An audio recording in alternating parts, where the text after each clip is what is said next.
I half expected Mark to sneak in and find a gif or something of the Kool-Aid Man busting through the wall for us, because that's what Nick looks like at the moment. But he probably didn't have enough That time. intro was intense. Wasn't it fun? I'm excited. I said this on the last one. He sent me a couple last night, and that just absolutely validated my inner 90s child of just it felt like the beginning of a bunch of different movies. So Like I I was thought happy. like it was escalating. It's exciting, and now I'm here to let everybody down. No more so than you normally do, Jim. That was the highlight. We're done. We're done. Hey, happy lunch hour, everybody. I'm here with Jim and Nick. Now, note that I said Jim and Nick, and I didn't say your full names because I can never pronounce Nick's last name, and I never will be able to announce Nick's last name. So it's just Jim and Nick. You guys are like a thing now, a couple. We've been a couple for a long time, though. Pam and Jack, Jim and Nick. It's true. Well, for those who don't know you two, you guys are the one's the brains, one's the beauty, one's the brawn behind Brothers Helping Brothers. Fantastic organization that helps fire departments that are struggling get equipment. But you guys also, and how I know you guys, is this freaking fantastic wellness conference. I can say that because you guys had me speak at it once. That's out in Ohio, middle of nowhere, Ohio. The only reason I've ever been to Ohio is because of you guys. So congratulations. You got me to Ohio. That alone was quite the feat. You guys have this amazing conference that I think is just one of the best in the business besides FDIC.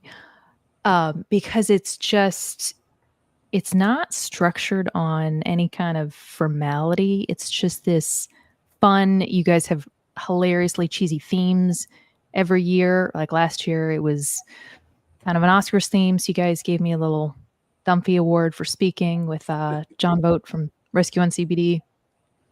And it's great. You guys talk about wellness, you talk about mental health, talk about the latest research. So that's who you guys are. And you guys are doing a podcast now for us on Firefighter Nation. So congratulations. I don't know if it's congratulations, but welcome. Condolences, congratulations. You were desperate. Just admit it. Desperation wasn't as much the word as I needed more of a comic duo. And you guys were just the first ones that popped into my mind in terms of that part of it. Somebody I could make fun of that wouldn't get offended. That's what I was going for. That's fair. There we go. Thank you. Mark came through. Kool-Aid. Younger generation's not going to get that at all, but it's Nick today. Oh. And we're late because Nick kept popping in and out like a little angel devil on the shoulder. Jim and I'd be talking and Nick's feed would just be popping in and out like he was having random things to say. So, Well, hey, welcome to the show. Talk a little bit about what it is you guys do, because what it is you guys do with your wellness program is, I think, the majority of also what's going to translate over to your podcast, which has a absolutely fantastic and original name. What is it, Nick? I can't believe they gave us a show with Nick and Jim. It was appropriate, yeah. And I can't believe they're letting us keep that name. That's right. And we did just finish up our first and potentially last show. We don't know yet. But I don't know if that's available yet or not, Steph. No, that excuse me. It should probably, I believe y'all's is dropping. I got to look at the schedule next Thursday. So we're dropping the first one on Tuesday, and then your show will be next Thursday. Perfect. You guys had a fantastic guest. So yeah, I mean, the first guest was kind of contractually obligated. Like we had to just get her in, just really to get her. Was that really what it was? Or you guys were just nervous and you figured, bringing a familiar face to break the ice?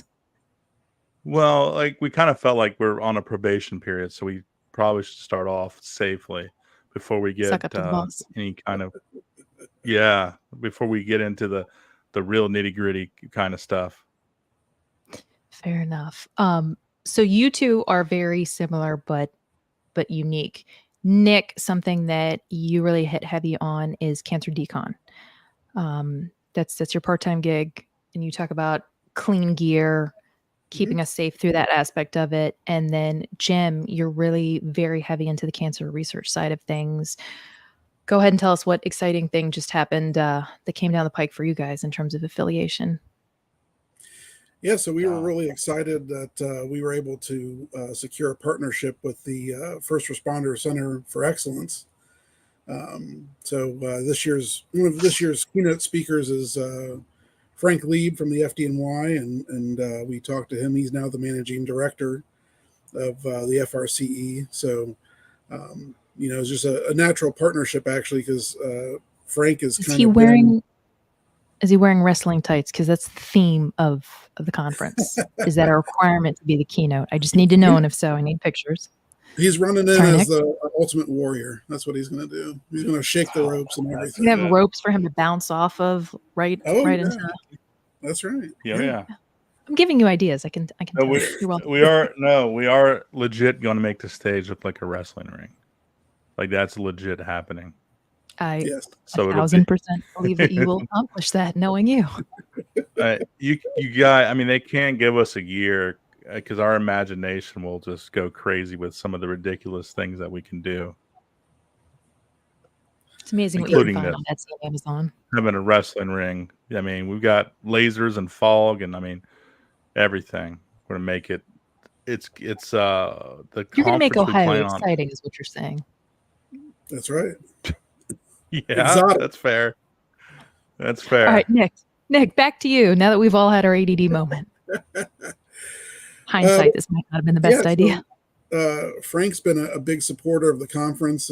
Actually, the first year we had him was 2020, which, you would think would be a bad year just because of obviously what all transpired in the beginning of 2020. But we were able to pull off a conference with everybody socially distanced and wearing masks and everything like that. And Frank was one of the great people that actually decided that he was going to make the journey, even though that the state was kind of saying that they didn't want people to travel. So really awesome to have Frank as not only a speaker, but now a collaborating partner with us as we move on with the conference. It's ironic because I actually ask Jim to socially distance himself and wear a mask anytime I see him, not just 2020. Jim, you recently wrote a book, Overcoming Tuesday, which was absolutely amazing, talking about the fact that you were talking to your sister about some stuff and she was absolutely shocked about your shift, and you're like, oh, it's just a Tuesday. So that's the premise of the book, Overcoming Tuesday, which we can all lovely see in your background. This year, what kind of, because you guys try to paint a picture every year. You guys, there's a lot of thought put into your speakers. You guys aren't just like, oh, that's the hot button topic or speaker. You kind of curate what wellness you're trying to focus on and what change you're trying to create. What were you trying to create and change this year with your conference, Jim? Or was this year the year you finally decided to be random?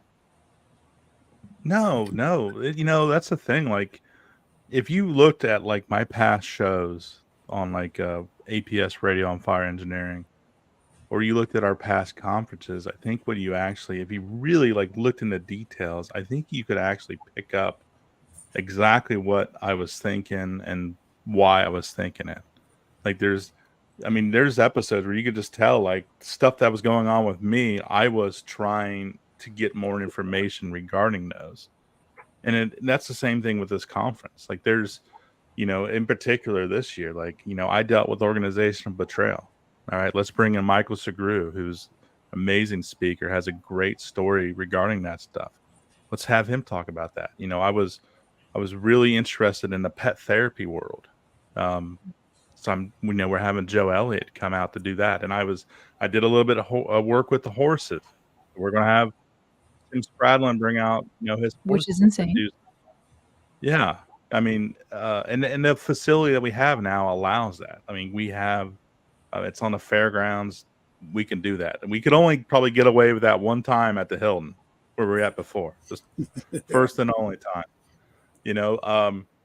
I've been into these different treatments like the stellate ganglion block, neurofeedback, EMDR, all these different behavioral health treatments as well. And so we're going to have Carrie Ramella come in and talk about all that stuff. So this conference in a lot of ways is really an extension of me and a lot of the crap that I've been going through, but to just, to kind of try to bring it really mainstream.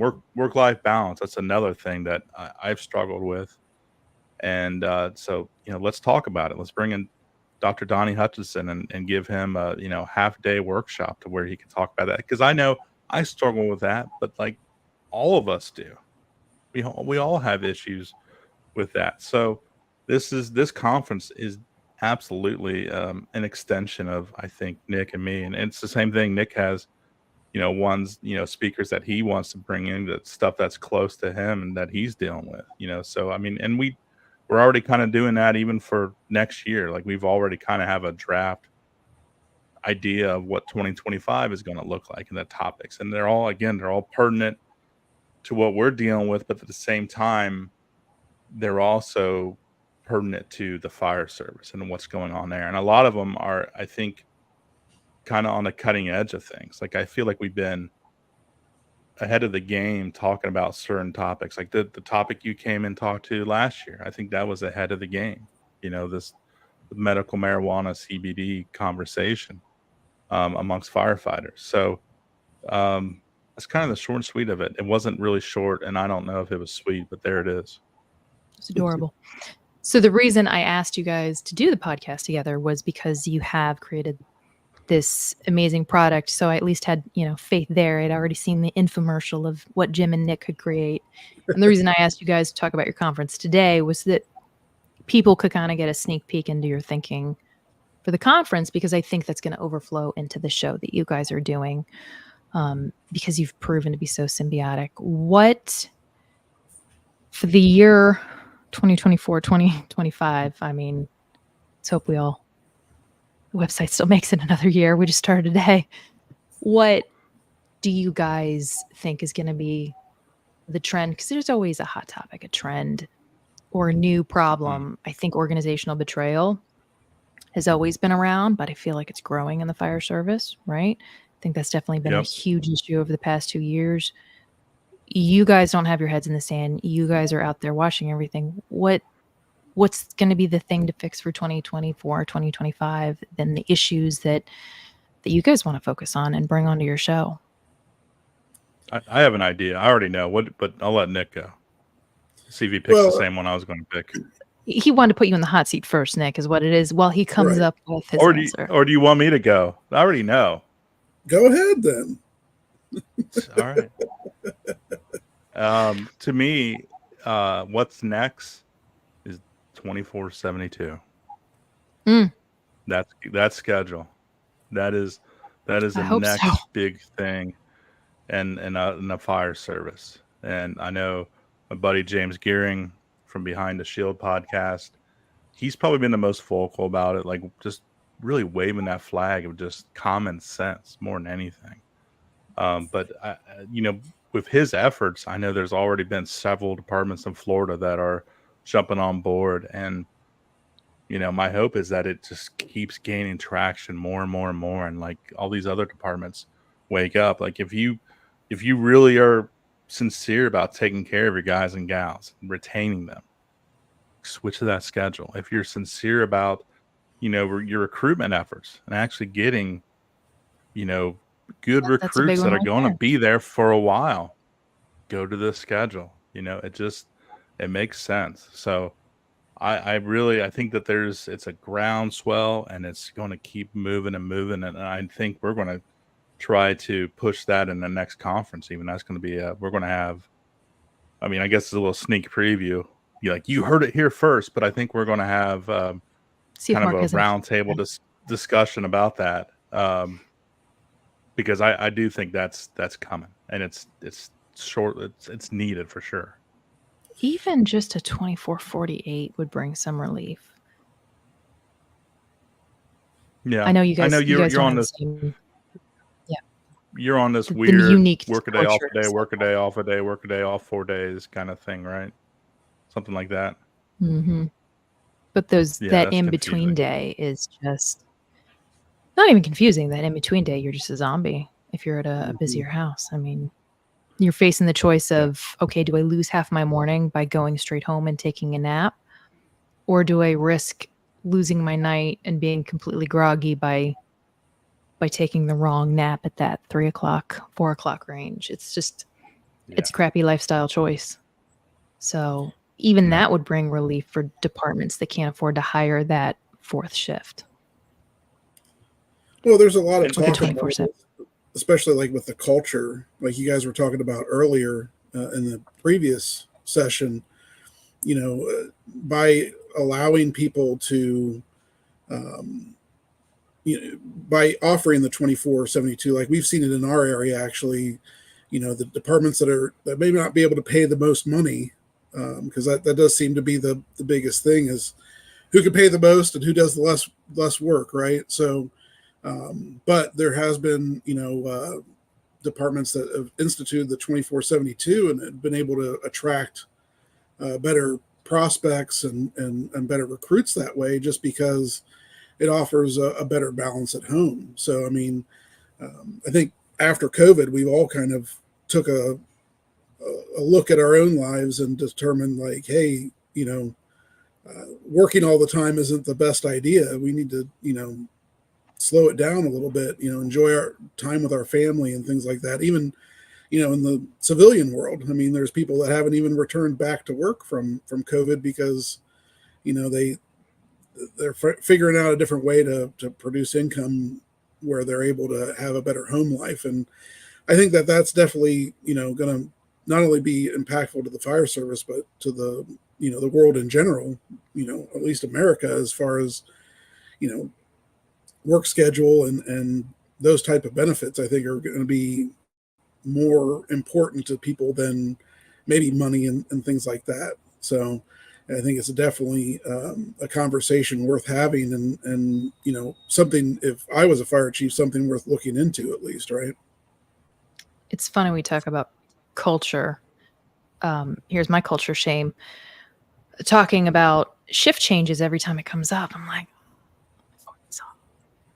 I might be dead on my feet for a 5-day block or a 6-day block because I might lose that first day of my 4-day. Oh, then it's really a 3-day, but I'm not giving up that 3-day. I love that 3-day is always what's stuck in my mind when it talks about shift change. And it's like, or hear me out. Maybe that second day, if you're doing 48, if you're doing 72, you might actually be a functional human and you might end up having more just quality days. You're giving up quantity, essentially, with a shift schedule like mine for quality. And wouldn't you rather, be feeling better or be awake when you're with your family or able to come up with better jokes about gym because you aren't always just coming off shift? Yeah, I think that's the biggest thing is, with the shift change. Like, I mean, even I think the 4896 is even gaining some traction now. It's not the most ideal, and your department has to be, I guess, equipped for that kind of thing. Because like one of the departments nearby us, went to it. They love it. I mean, and they're a busy department, so they switch you have off. To love your shift. Well, yeah. They what they do is they switch off. So like the first 24 you're on the medic, and then the second 24 you're on the engine. So theoretically, you could be doing less work, but I mean, oftentimes I don't think so. So I mean, but I think the most ideal situation is the 24/72 is if we continue with 24-hour shifts, right? Yeah, I'm not spending 2 sleepless nights in the firehouse for 48. That sounds, and I do know departments that love it around us, but they're all federal, so their call volume and response area is a little bit more limited because of that. Okay, yeah, no, I definitely see that is the burning issue coming down the pike. You're seeing more and more people talk about. You're going to see departments that realize that this is a benefit and jump on this train, and they're going to thrive. they're going to do well. And these departments that are stuck in their ways, or the union even gets in the way, they don't want to give up their EDOs or whatever crazy crap they can think of, like, and they're going to suffer, and they're going to have a hard time keeping guys and gals and recruiting guys and gals. And the ones that actually jump on that train, I think they're going to do well. So, I mean, that's my attitude, at least. No, I think recruitment rise, it's a golden ticket. Because you're not adding. I mean, yes, you're adding a shift, but you're not. It's not like you're purchasing an entire new 4th platoon. Right. You know, by not having EDOs, I mean, that's going to be a third to half of your members right there, and then not having to worry about any overtime or covering people. That savings is going to help pay for that 4th platoon. Are departments seeing their overtime go way down? Is that why you're saying? I want to say way down, but they're seeing that they're saving on overtime, they're saving on injuries, and that all that money is just being basically, they're just moving it from one pile to the other to offset the cost of this 4th platoon. Well, and I mean, think about it as a burnout perspective too. You know, like, I think we could all be guilty of the times where, you know, we might need to take a sick day or something, a mental health day. It's not necessarily that you're sick, but you're just sick of going to work. Yeah, I was about to say, you're sick of the crap. And, you know, so there, right there, you know, is some savings, you know, with the EDOs. I mean, a lot of departments, you know, fill in EDOs with overtime and things like that. And I mean, in a short-term period, yeah, overtime can save money because you're not paying out benefits and everything like that. But long-term solution, it's not a long-term solution. You know, before I was a firefighter, I was a dispatcher and corrections officer, and we had overtime out the wazoo. Like when I first started in the jail, you basically picked your poison. We worked 8-hour shifts, so you either picked to go in early every day or picked to stay over every day because you were working a 60-hour shift, you know, 60-hour a week. Because 60-hour shift is 60 hours a week, because that's just how much overtime we had with construction and everything else that was going on with the jail. So, and same thing with dispatch. I mean, dispatch is still, you know, I have friends that work down there still, and it's still as bad as it ever was with overtime. I mean, you know, and that's the one thing that kills people, you know, is all that extra overtime and the mandatory overtime. Yeah, people would, if you know, anticipate it and schedule it, you know, then that's one thing. But if it's like, hey, you thought you were going home today, but guess what? You're not, you know, that's tag, you're it. Right. And that also, you know, plays into the recruiting and retention piece too, because who are the people that are usually getting hit to stay over on that mandatory overtime? The new kids, the ones with no families and nothing planned for the day. Yep. So, I mean, it makes a lot of sense to even, you know, just to consider that type of a schedule. It makes a lot of sense, I think. So what you're saying is you guys are going to be doing an episode soon on 24/72 shift. Most likely. Probably. Yeah. Well, that was Jim's. I'm a fan. It's just there is the convenience factor of just a work-life balance, you know, being home, being around more. But like, you also can't refute the research that's out there as far as the sleep deprivation, and knowing that you can really reduce that by going to that schedule. Because, you know, if they wanted you to work overtime, well, maybe it's off shift basically.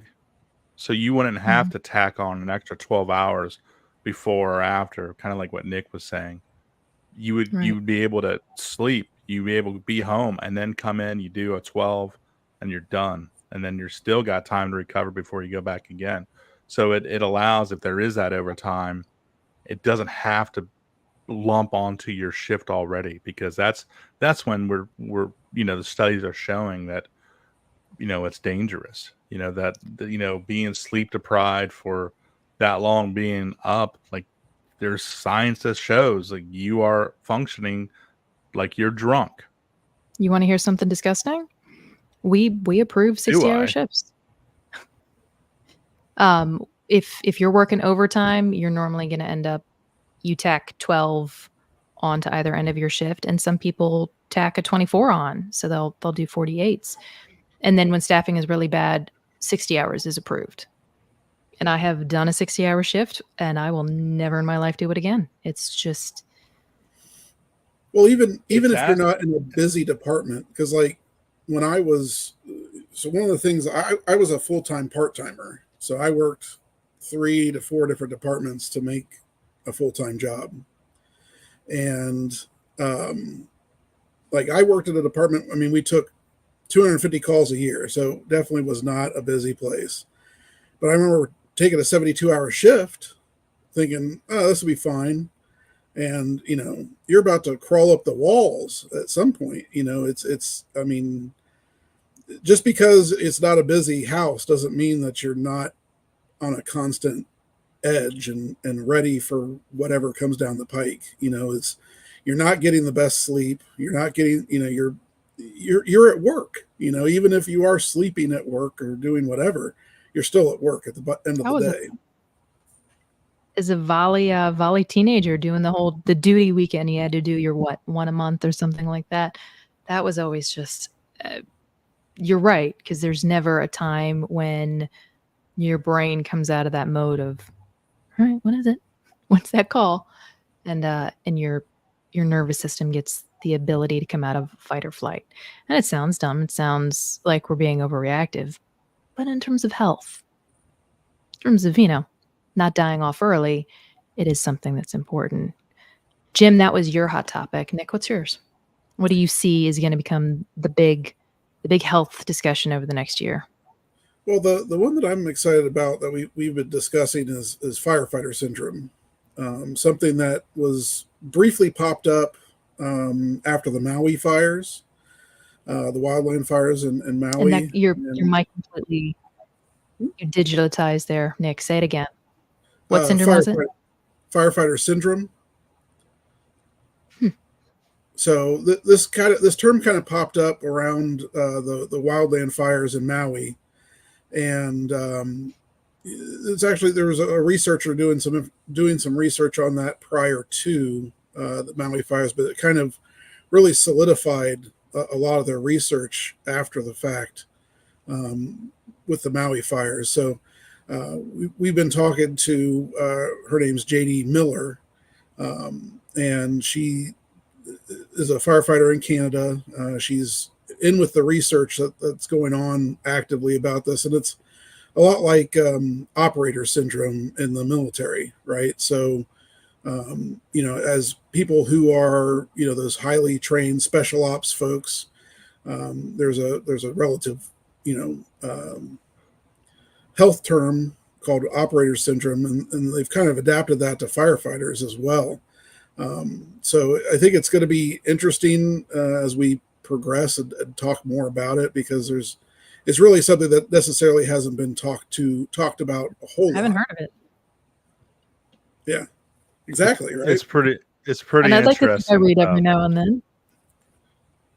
Yeah, no, but it's just really the gist of it is how this job ends up affecting us, our bodies and our brain.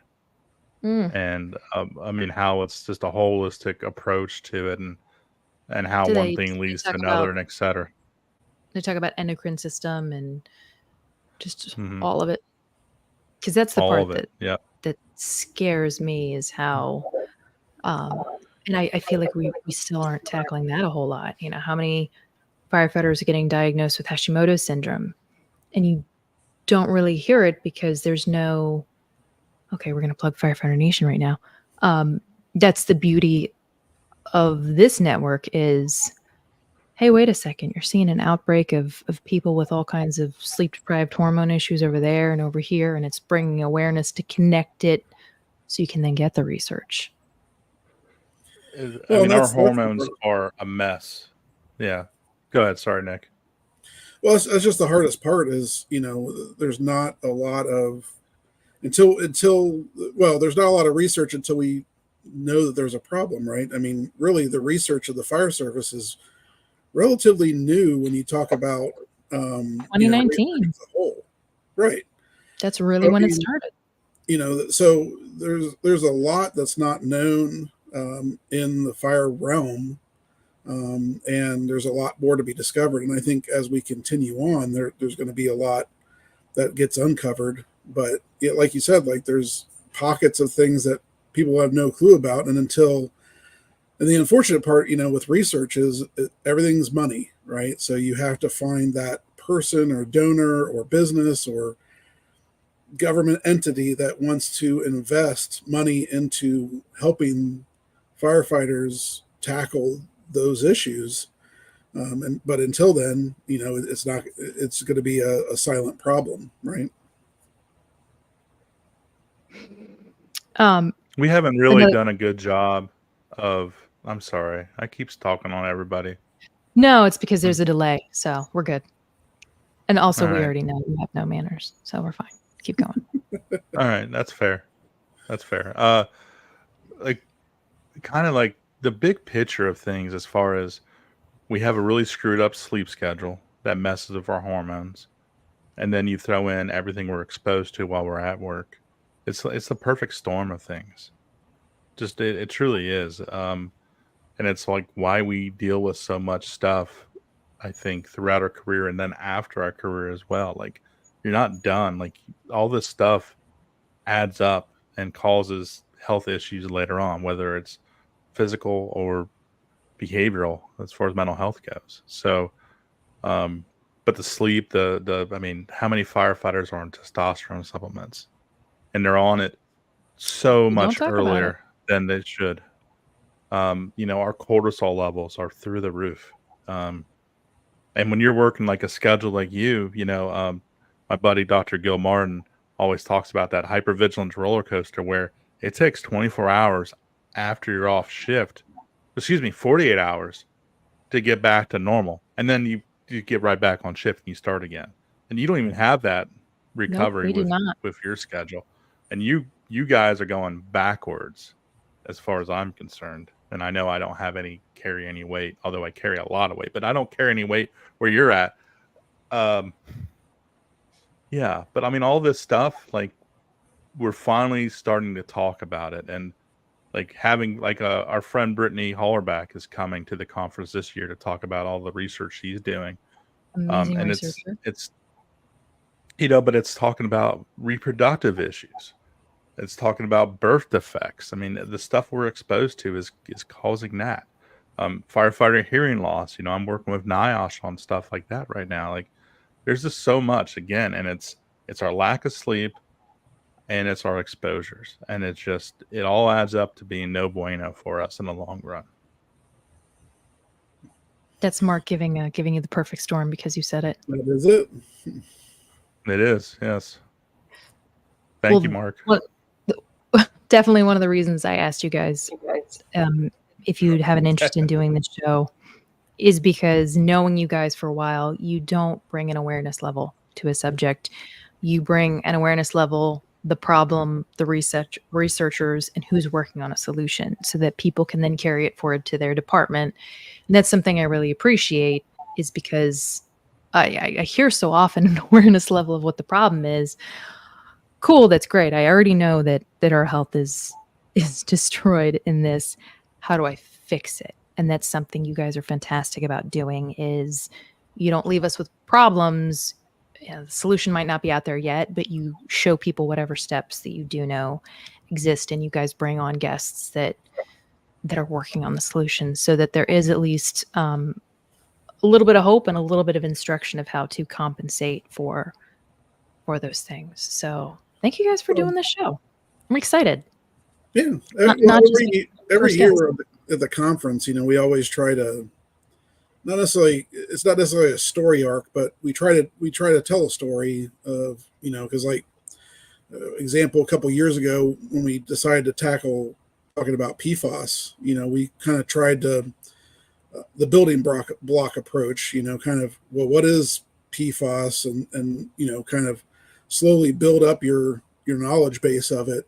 And we had instructors that could kind of take you on that journey to kind of understand where it started and where we are today, that kind of stuff. And that's a lot of times what we try to do with a lot of the conferences itself is, there's a flow. We try to put a flow to it. Because this is our 7th year. So, obviously we've had years where we may have booked, some things not inappropriately, but just not in the right order, because you gotta give people relief sometimes, because you can't be talking about heavy subjects constantly without it really taking a toll on you. So we mindfully try to, set up the instructors in a way that, it's not going to be too burdensome to sit there and listen to what's going on. I should just make you guys rename the show Health Nerds, because that's what you guys are in my world. I have a question about something. I call one of you guys. I'm really, really looking forward to you guys bringing these guests and these solutions and these problems onto your show. And I know, Jim, you retired last year. Was it this year? It was last year. No, it was last year. Yeah, it was last year. So just getting to, I'm pretty sure. I wouldn't call you retired, because I feel you're busier now than when you were in the firehouse. But just also looking forward to you guys talking about all the stuff no one prepares anybody for retirement. Jim, you and I have had some of those conversations of just, we kind of have the dinner before you, kick you out the door, and then we wonder why our firefighters are floundering, after the first month, because all of a sudden we've created all these changes. So looking forward to you guys talking about everything. And we will. I mean, we've been blessed to have so many participants at our conference over the years, and just so many friendships out of that. And so we know that's a nice thing, and kind of what you were alluding to. If somebody has an issue, somebody has a problem, I may not know the answer, but the lucky thing is, with this, I know who to call, and I think that is the very valuable. So when certain things arise in this community, like, I can get right to the source and go, is this legit, or is this not legit? What's up with this? So we try to, a lot of times, I think what our show is going to end up being is a lot of myth busting, I think, of actually truly bringing on the subject matter experts and let them, state their case with actual science and research, so I think that's going to be something that we're going to have a lot of. So it's not this that we're, and like you said, I it's a pet peeve of mine to just bitch and complain and bitch and not offer up any solutions. So if we're going to complain about something, that's fine, but let's have options. Let's try to think of the remedies of how we can fix that. So, and that's, we may talk about a problem, but we're also going to talk about that solution, just like you said. All right. I know you guys have an outro for your show. Go ahead and give it as we head on our way out. An outro. Oh, we only did it one time. Or is it more? I'm trying to remember what we. Well, that was the one episode you've done. So now, if you do it twice, it's solidified as your outro. I'm trying to remember what we even said. Was it like he's Nick, he's Jim, I'm Jim, hi, and then you guys were way more coordinated and cute with it the first time. Here, I'll do it. That's Nick. That's Jim. They have a podcast on Firefighter Nation called Can't Believe They Gave Us a Podcast. We can't believe they gave us a show. Yeah. Can't believe they gave us a show. They are nerds with health. They will give you the solution along with the problem. And look for their conference. And we're not wearing pants. No. Oh, God. Well, that was their one and only show. Your big conference is in October, and then hopefully I will see you guys over at FDIC. Yeah. ExoticBeaverCreek.com if you want to check out more conference info. That's a real website. It's not a porn site. Make sure you log on your work computer. And first episode drops on Thursday. Yes.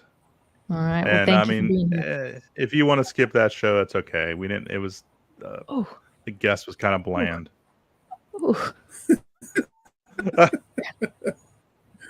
Cold-blooded. Crazy redhead that's pretending to be blonde. Listen, it's working for the moment. Nobody's tried to throw anything at me lately. We all know the truth, Steph. It's really gray. Probably at this point. It's going to be after this podcast. That's for sure. Just accept it. Like we're accepting it. Yeah. Why don't you? Yeah. We rock it. Well, we rock the gray. When I grow out the beard and the mustache for Movember, I will accept it if it's in the facial. How's that? Sound fair? Sounds fair to me. All right, gents. Well, thank you for being on. I appreciate you. Thank you.